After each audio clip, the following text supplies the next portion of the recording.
انسان کی زندگی میں کچھ چیزیں ایسی ہوتی ہیں جن کے بغیر زندگی گزر نہیں سکتی۔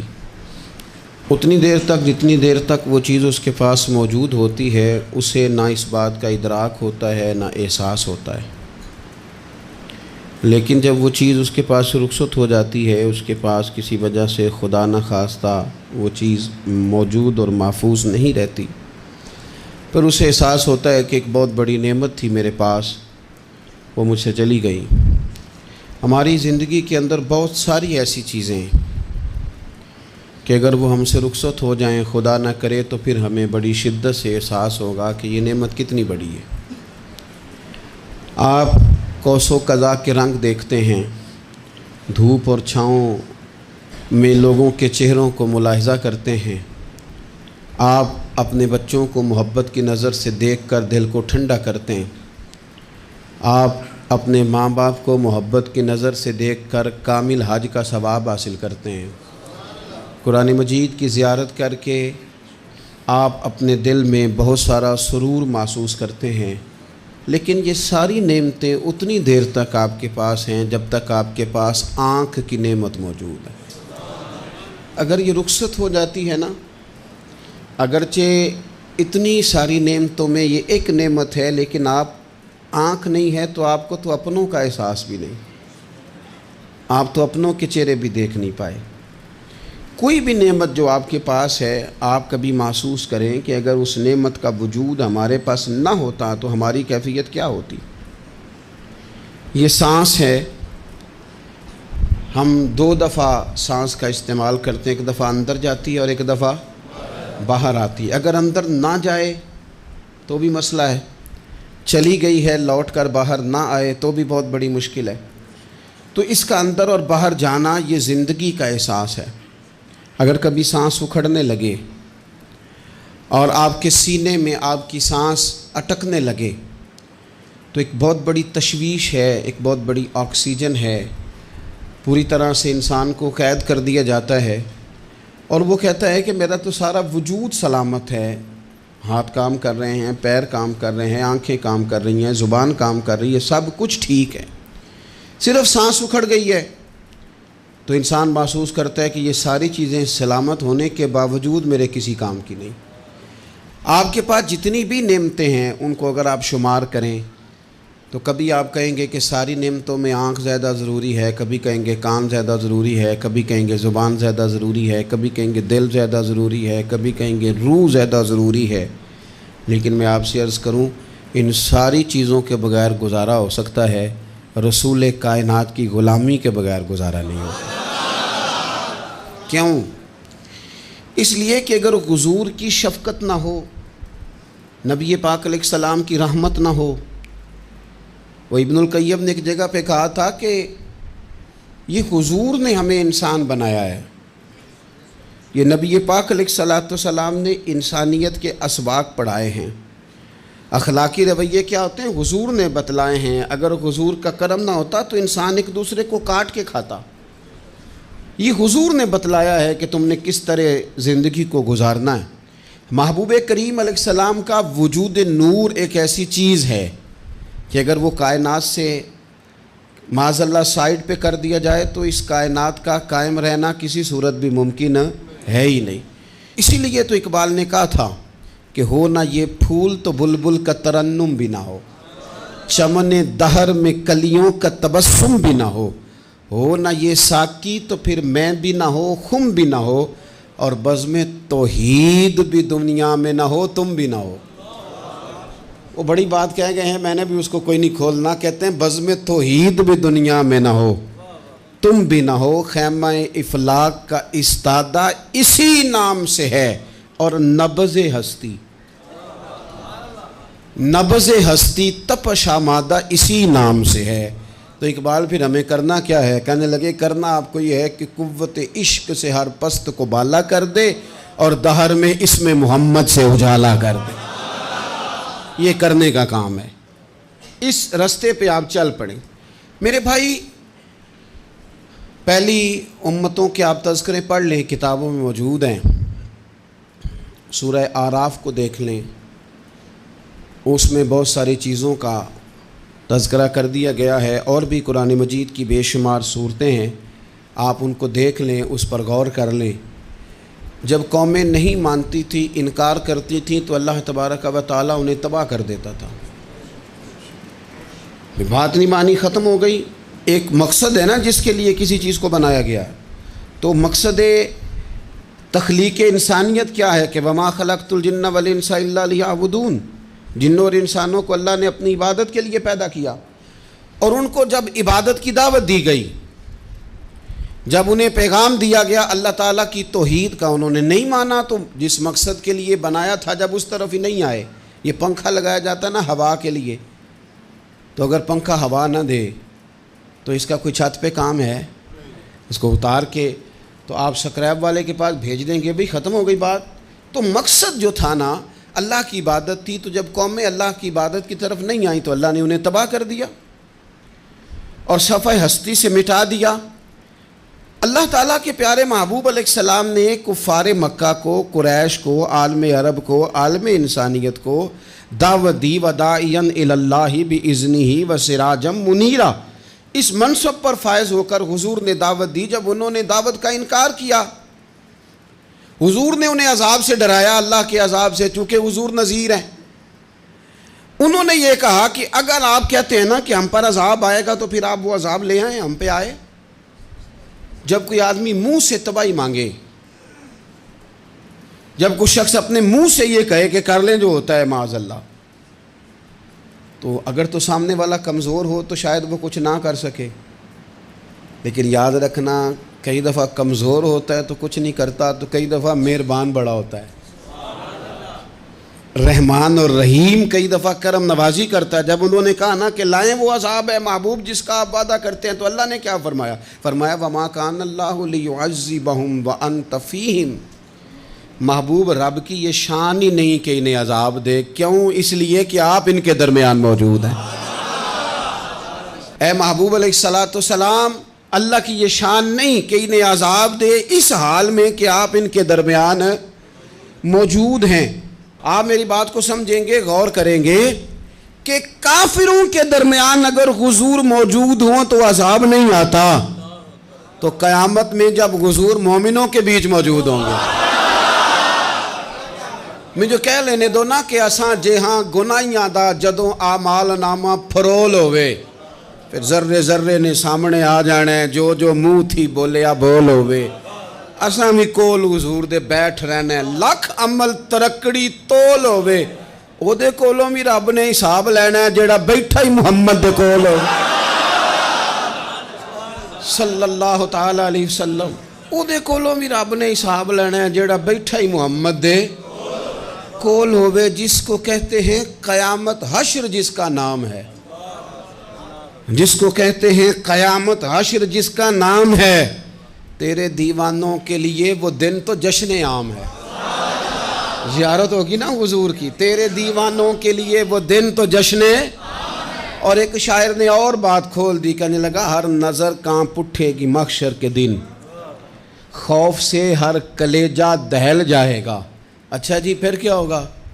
ہر نظر کانپ اٹھے گی محشر کے دن، آنکھیں پھڑ پھڑائیں گی، کانپیں گی اور کلیجے پھٹیں گے۔ منظر ہی ایسا ہوگا، انسان اپنے پسینے میں ڈبکیاں کھا رہا ہے، حساب کا وقت آ گیا ہے اور سورج سوا نیزے پہ ہے، زمین دہک رہی ہے، تو کہنے لگے ہر نظر کانپ اٹھے گی محشر کے دن، خوف سے ہر کلیجہ دہل جائے گا، پھر اوڑھ کر کالی کملی وہ آ جائیں گے، پھر اوڑھ کر کالی کملی وہ آ جائیں گے، پھر اوڑھ کر کالی کملی وہ آ جائیں گے، ہر نظر کانپ اٹھے گی محشر کے دن، خوف سے ہر کلیجہ دہل جائے گا، پھر اوڑھ کر کالی کملی وہ آ جائیں گے، سارے محشر کا نقشہ بدل جائے گا۔ میرے عزیز، حضور کے بغیر گزارا، نبی کریم کے بغیر کوئی چارہ، ہمارا کوئی سہارا ہی نہیں حضور کے بغیر، ہم کدھر جائیں سوائے محبوب کے۔ اس لیے نا صحابہ اس بات پر مطلع ہو گئے تھے، وہ نا بڑی بڑی دھیمی دھیمی باتیں پوچھتے رہتے تھے، اطلاع مل گئی تھی نا کہ اصل کرنا کیا ہے، تو جو رازدار لوگ ہوتے ہیں نا وہ پھر دھیمے دھیمے راز کی باتیں کرتے ہیں، حضرت انس بن مالک حضور کے خادم تھے، اماں نے دے دیا تھا حضور کی بارگاہ میں، کہتے ہیں میں 10 سال مدینے میں حضور کی نوکری کرتا رہا، تو قریب سے دیکھا تھا نا سارا کچھ، بہت ساری احادیث ان سے مروی ہیں، بڑی چیزوں کو دیکھا تھا، تو ہم سیانے ہو گئے، باتیں سمجھ گئے، قریب رہنے والے لوگ تو قربان پچھانن والے ہیں، تو گل جان گئے گل کھول دے نہیں، تو قریب پہنچ گئے تھے نا، تو سمجھ آ گئی تھی بات کی۔ تو ترمذی میں موجود ہے، ایک دن حضور سے پوچھتے ہیں یا رسول اللہ قیامت والے دن آپ کو کہاں تلاش کروں؟ یعنی حضور علیہ السلام سے پوچھتے ہیں حضور میں نا قیامت والے دن، بھئی بات تو یہ نا کہ اعمال ٹھیک کیا جائے، معاملات پر توجہ دی جائے، عبادات کا خیال کیا جائے، جو ہمارے ذمے ڈیوٹیاں ہیں وہ پوری کی جائیں، تو وہ کہتے ہیں حضور وہ قیامت والے دن کہاں تلاش کروں؟ تو حضور نے بھی نہیں فرمایا کہ تو اعمال ٹھیک کر، مجھے ڈھونڈنے کی کیا ضرورت ہے، کہاں ڈھونڈوں؟ تو حضور فرمانے لگے مسکرا کے فرمانے لگے، چونکہ قربان پچھانن والے ہیں، تو اے گل جان گئے گل کھول دے نہیں۔ حضور علیہ السلام سے کہا یا رسول اللہ میں نہ قیامت والے دن کہاں تلاش کروں؟ تو حضور فرمانے لگے حوض کوثر پہ۔ یا رسول اللہ وہاں کیا ہوگا؟ تو فرمایا امت پیاسی آئے گی تو میں جام بھر بھر کے پلاؤں گا،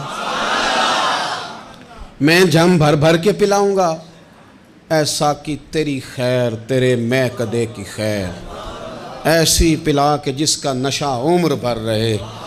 اور ایک نے کہا تھا کہ طیبہ سے منگائی جاتی ہے، سینوں میں رچائی جاتی ہے، توحید کی میں پیالوں سے نہیں نظروں سے پلائی جاتی ہے۔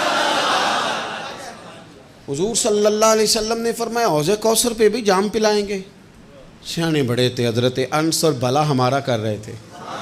یہ حضور سے پوچھ کے نا تو ہمیں ایڈریس بتا رہے ہیں، کیونکہ حدیث روایت کر دی نا تو ہمیں ایڈریس سمجھا دیے، پتے بتا دیے کہاں پہنچنا ہے، ساری جگہ سمجھا دی۔ چلیں جدید دور آ گیا ہے، انہوں نے لوکیشن بتا دی، کہاں کر کے نا کس جگہ جا کے سٹاپ کرنا ہے کام۔ یا رسول اللہ وہاں ملاقات نہ ہوئی تو حضور نے فرمایا پھر پل صراط پہ آنا۔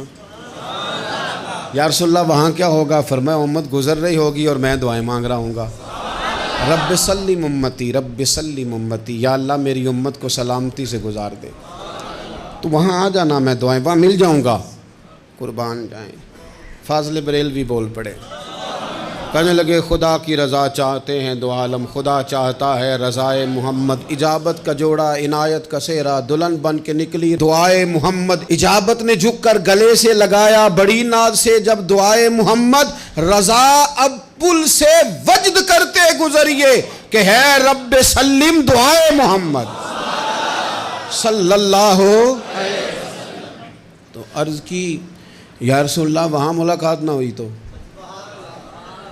میں نے کہا وہ ہمیں لوکیشن سمجھا رہے تھے، انہیں تو پتا تھا پہلے ہی، ایک قربان پچھانن والے ہیں، تو ایک گل جان گئے گل کھول دے نہیں، تو وہاں نہ ملاقات ہوئی تو حضور نے فرمایا پھر میزان عمل پہ آنا۔ یا رسول اللہ وہاں کیا ہوگا؟ فرمایا امت کے عمل تول رہے ہوں گے اور میں ان کے لیے دعائیں کر رہا ہوں گا۔ میں نہیں جا سکا کبھی بچوں کے ساتھ پیپر دلوانے، استاد کو اجازت نہیں دیتے، کہتے ایگزامینر اور آئے گا کوئی، جس نے پڑھایا ہو اسے اجازت نہیں کہ تو جا۔ ابا جی کو اجازت نہیں ہوتی کہ وہ ایگزامینیشن ہال میں جائے، وہاں تو کوئی اور لوگ آتے ہیں۔ یہ بھی عجیب سبق ہے نا کائنات کا کہ سارے تعلیم و تربیت کے اسباق بھی حضور پڑھائیں، رنگ بھی سارا حضور ہی بتائیں، اور قبر کے سوالات بھی سارے ہمیں حضور بتا دیں، اور جب پیپر ہونے لگے تو سرانے بھی کھڑے ہو جائیں، تو پھر کہہ لینا ایک دفعہ پھر کہ وہ دے کولوں کی رب نے حساب لینا، جیڑا بیٹھا ہی محمد دے کول، وہ دے کولوں کی رب نے حساب لینا۔ میرے عزیز ہمارا گزارا نہیں حضور کے بغیر۔ لوگ اصل میں نا ہمارا مسئلہ نہیں سمجھتے، ہمارا مسئلہ کچھ اور ہے۔ لوگ ہمیں نا بلا وجہ پریشان کرتے ہیں، کبھی جھنڈے سے، کبھی ڈنڈے سے، کبھی جھنڈی سے، کبھی کسی شے سے، کبھی کسی شے سے، کبھی کہتے ہیں وہ نعت اونچی پڑھ لی، کبھی کہتے ہیں سلام اونچا پڑھ لیا، کبھی کہتے ہیں وہ جھنڈیاں لگا دیں۔ میں نے کہا آپ کی بات بھی ٹھیک ہے، پر ہمارا مسئلہ تو سمجھو نا، ہمارا گزارا نہیں نا بھائی۔ جو کسے دا عاشق ہووے او گل اسے دی، 100 مکر بہانے کر کے میں پوچھے میاں صاحب نو مزار تے جا کے کہ مکر کرنے ٹھیک نے؟ تساں آکھیا نا مکر کردا ہے تے حضور ٹھیک نے؟ تے مینوں لگدا ہے کہ پولا جان دے سے پئے کہ سونا راضی کرنا ہوئے تے موڑ ٹھیک نے۔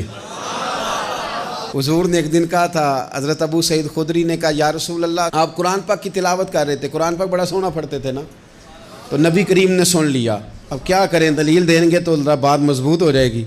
حضور نے سن لیا تو بعد میں فرمایا ابو سعید تو بڑا سونا قرآن پڑھتا ہے، رب کے علاوہ کسی کو دکھا کے عبادت کرنی جائز ہے؟ حضرت ابو سعید خدری کہنے لگے سن رہے ہیں مجھے پتہ نہیں تھا آپ سن رہے ہیں، ورنہ میں نے تو اور بنا بنا کے پڑھنا تھا۔ اب تو مان جاؤ نا، جو کسے دا عاشق ہوئے گل اسے دی کرد ہے، 100 مکر بہانے کر کے 100 مکر بہانے کر کے او دہی مرنے مرد ہے۔ میرے عزیز ہماری مجبوری ہے، لوگ اس بات کو سمجھتے نہیں، ہماری مجبوری ہے، حضور کا میلاد ضروری ہے، لوگ سمجھتے نہیں بات کو، اس لیے بلا وجہ رٹا ڈال کے بیٹھتے ہیں۔ بھئی ہم نے تو کوئی رٹا ڈالنا نہیں، نہ سیاست کا، نہ دولت کا، نہ اقتدار کا، نہ کسی اور چیز کا۔ سیاست دے جھگڑے اساں چھوڑ دیتے، اتنے محبت دا جھگڑا ہے، یہ چھڑا کوئی نہیں سکتا۔ تو میرے عزیز ہمارا حضور کے بغیر گزارا، اور نبی پاک علیہ السلام کے بارے میں رب فرماتا ہے وَلَسَوْفَ يُعْطِيكَ رَبُّكَ فَتَرْضَىٰ، محبوب میں آپ کو اتنا دوں گا کہ آپ اپنے رب سے راضی ہو جائیں گے۔ کیا کروں میں اب، یہ آیت اتنی شاندار ہے۔ حضرت امام زین العابدین رضی اللہ تعالیٰ عنہ سے کسی بندے نے کہا قرآن پاک میں سب سے زیادہ امید والی آیت کون سی ہے؟ اس کا خیال تھا لا تقنطوا من رحمت اللہ کہیں گے، اللہ کی رحمت سے نا امید نہ ہونا۔ اس نے کہا حضور سب سے امید والی آیت بتائیں، وہ کہتا میرے ذہن میں تھا کہ یہ والی آیت پڑھیں گے۔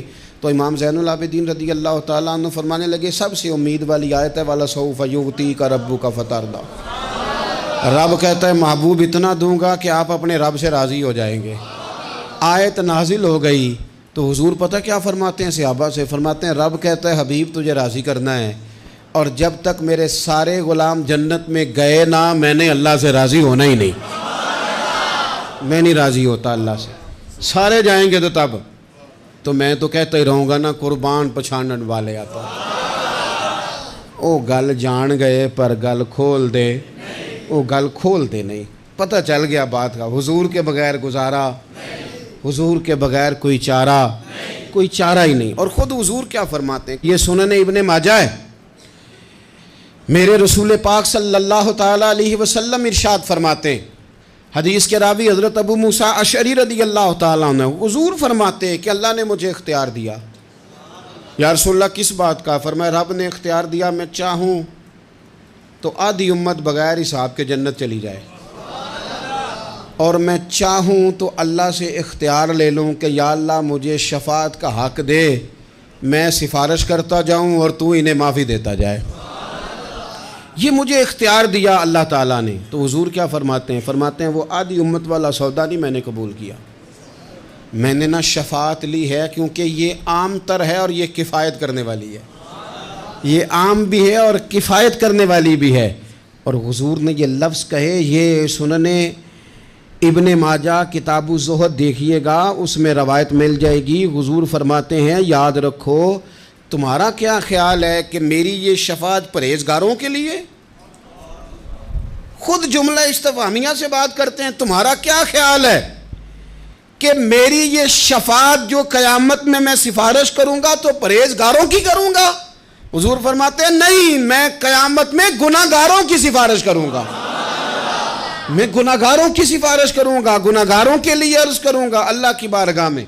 کچھ دن پہلے میں کہیں پڑھ رہا تھا کسی کا مضمون، اس نے تشبیہ کس طرح کی دی ہے مجھے پتہ نہیں، لیکن لکھ دی بات، کہنے لگے ایک وکیل ہوتا ہے ایک شفیع ہوتا ہے،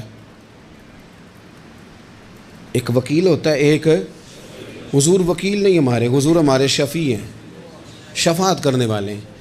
وکیل یہ کہتا ہے جج صاحب سے کہ یہ جس کا میں وکیل ہوں نا اس نے نا غلطی کوئی نہیں کی، اسے معاف کر دیں۔ وکیل یوں بحث کرتا ہے، کہتا ہے اس نے کیا ہی نہیں، جرم معاف کریں۔ اور جو شفیع ہوتا ہے نا وہ کہتا ہے مالک اس نے سارے کیے، تو میرے آنے کی لاج رکھ اور اسے معاف کر دے۔ یہ وکیل اور شفیع کا یہ فرق ہوتا ہے کہ شفیع کہتا ہے سونے سارے کیے ہیں، بڑے بڑے پاپ کیے ہیں، پر میں جو آ گیا ہوں تو مہربانی کرنا معافی دے دے۔ میرے عزیز، حضور کے بغیر کہیں بھی گزارا نہیں ہے۔ ہم نے نا جب یہ بات سمجھ لی، اور پتہ ہے نبی کریم صلی اللہ علیہ وسلم نے آگے بڑھ کے خود بھی کئی مقامات پر اس بات کو کھول کر مختلف انداز میں بیان کیا۔ حضرت عبداللہ ابن عباس رضی اللہ تعالیٰ عنہ کی روایت آپ دیکھ لیں، یہ آپ کو مستدرک میں ملے گی۔ حضور صلی اللہ علیہ وسلم فرماتے ہیں قیامت کے دن اللہ تعالیٰ انبیاء کے لیے نور کے ممبر بچھائے گا، ہر نبی ممبر پہ بیٹھ جائے گا، ہر پیغمبر علیہ السلام اپنے ممبر پہ جلوہ فروز ہو جائیں گے، ہر پیغمبر۔ لیکن حضور فرماتے ہیں میرا ممبر خالی ہوگا۔ یا رسول اللہ صلی اللہ تعالیٰ علیہ وسلم آپ کا ممبر کیوں خالی ہوگا؟ حضور فرماتے ہیں میں ممبر چھوڑ کے رب کی بارگاہ میں کھڑا ہو جاؤں گا، اور اس ڈر سے کھڑا ہو جاؤں گا کہیں ایسا نہ ہو کہ میں جنت میں چلا جاؤں اور میری امت رہ جائے۔ میں اپنی امت کی سفارش کروں گا، رب میری امت کی سفارش قبول کرے گا۔ فرماتے ہیں میں اتنی سفارش کروں گا، اتنی سفارش کروں گا کہ جہنم کا دروغہ مجھ سے کہے گا کہ محبوب کمال ہو گئی، آپ نے تو اپنا کوئی غلام دوزخ میں رہنے نہیں دیا، سارے آپ نے نکال دیے۔ کسی شاعر نے بڑی خوب بات کی تھی، اس نے کہا تھا کہ یاد رکھو قیامت کا جو دن ہے نا، یہ قیامت کا دن دراصل ہمارا وقت ہوگا خاص، جب ہم نبی پاک صلی اللہ علیہ وسلم کی بارگاہ میں جائیں گے تو ہمیں سمجھ آ جائے گی کہ دنیا میں ہم نے کئی دوستیاں لگائی تھیں پر جھوٹی لگا بیٹھے، ایک دوستی سچی ہے جو مدینے والے کی ہے۔ وہ کہتے ہیں محمد بوٹیا جھوٹا ہی جاگ سارا، اے سچیاں مدینے والے دیاں یاریاں، سچیاں مدینے والے دیاں۔ تو نبی پاک صلی اللہ علیہ وسلم کے بغیر نہ دنیا میں گزارا ہے، نہ قبر میں گزارا ہے، نہ آخرت میں گزارا ہے۔ اب ایک سبق ہے، وہ سبق بھی آپ نے ضرور یاد کرنا ہے۔ جس شخصیت کے بغیر ہمارا گزارا نہیں، نہ قبر میں، نہ حشر میں، نہ پل صراط پہ، نہ میزان عمل میں، نہ حوض کوثر پہ، تو ہمارا ان کے بغیر دنیا داری میں گزارا کیسے ہو جاتا ہے؟ ہمارا تجارت بھی حضور سے سیکھیں، گھرداری بھی حضور سے سیکھیں، شادی بیاہ کے طریقے بھی حضور سے سیکھیں۔ جب گزارا نہیں حضور کے بغیر تو پھر زندگی کے سارے سلیقے حضور سے سیکھیں، پھر ادھر ادھر جانے کی ضرورت ہے۔ حضور کی سیرت کو پڑھیں، سوانے کو پڑھیں، حیات مبارکہ کا مطالعہ کریں۔ یہ جو ہم میلاد کا جلوس لے کے نکلتے ہیں نا، جب ہم نے نا بہت ساری چیزوں کو سطحی سا سمجھ لیتے ہیں معاذ اللہ بعض اوقات۔ یہ جب ہم میدان میں نکلتے ہیں نا، میلاد کے جلوس میں حضور کے نام کا نعرہ لگاتے ہیں، تو ہم نا للکارتے ہیں اس نظام کو جو نظام حضور سے پہلے تھا۔ امیر غریب کی تقسیم تھی، ذات برادری کی تقسیم تھی، چھوٹے بڑے کی تقسیم تھی، گورے کالے کی تقسیم تھی۔ ہم جب میدان میں نکل کے نعرہ لگاتے ہیں تو ہم اس نظام کو للکارتے ہیں۔ ہم کہتے ہیں وہ نظام نہیں چلے گا، اب حضور کا میلاد ہو گیا ہے۔ اب نظام وہ ہے کہ جس پلیٹ میں ابو بکر صدیق کھانا کھائیں گے اسی میں بلال حبشی بھی کھائیں گے۔ اب نظام وہ ہے کہ اگر غریب آدمی جرم کرے گا تو سزا ملے گی، تو اگر گورنر کا بیٹا جرم کرے گا تو سزا اسے بھی ملے گی۔ اب حضور کا نظام آ گیا، ہم اس نظام کی طرف بڑھتے ہیں۔ اپنے آپ کو حضور کے قدموں کی طرف مائل کریں۔ میلاد صرف 1 سے 12 ربیع الاول تک نہیں، میلاد سارا سال ہے، ذکر میلاد سارا سال ہے، میلاد کی محفل سارا، اور میلاد صرف مسجد میں نہیں، گھر میں بھی ذکر میلاد، دکان میں بھی ذکر میلاد۔ ذکر میلاد سے مراد حضور کی تعریفیں، نبی پاک کی شانیں، حضور کی باتیں، آ میرے دل آمنہ کے لال کی باتیں کریں، چہرہ والشمس کے اجلال کی باتیں کریں، اپنی طبیعتیں حضور کے ساتھ لگائیں، اپنے آپ کو حضور کے قدموں سے وابستہ کریں اور عشق کریں نبی پاک سے۔